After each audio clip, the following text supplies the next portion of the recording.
2004 Ford F-150. No start issues.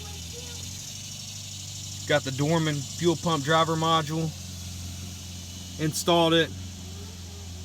Ended up with a lot of codes. Alright, here's the OE replacement. The part number you're going to use to get one from Ford. That's what you're going to want to get to replace this driver module, instead of going the cheaper route with the aftermarket one and end up with problems like this guy did. Let me take you under the vehicle, show you what it looks like getting it replaced. Alright, we got our new one here from Ford. We're going to go ahead and unplug the old one. Somebody's mounted it to the frame here on the side. A lot of rust on this truck. Looks like they broke off a couple bolts at some point moving this thing around. We'll go ahead and get this one disconnected, get the new one mounted up, and we'll run through another system check. I'll bring you along for that. Alright, we got the OEM fuel pump driver installed. We're going to go ahead and go over here to the scanner, get all these codes cleared out, and start it up and let it run a self-test, see what we look like.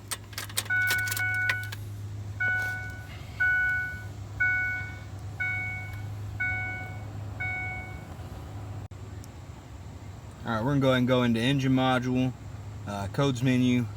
We'll go ahead and clear these codes out.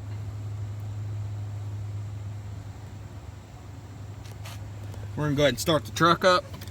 And it starts up good, and we'll go ahead and do a key on engine running self-test.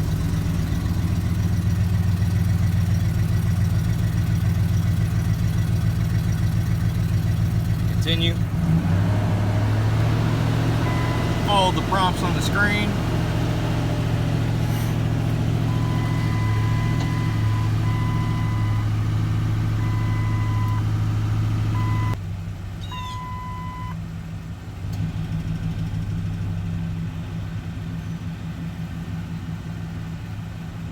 Alright, after a self-test, looks like we ended up with the oil temp sensor again, which is completely unrelated.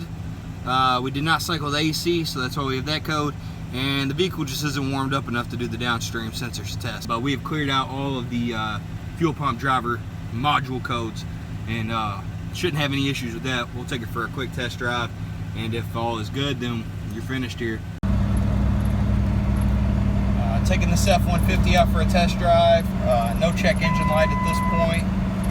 The vehicle seems to be running great. Thanks for watching, guys.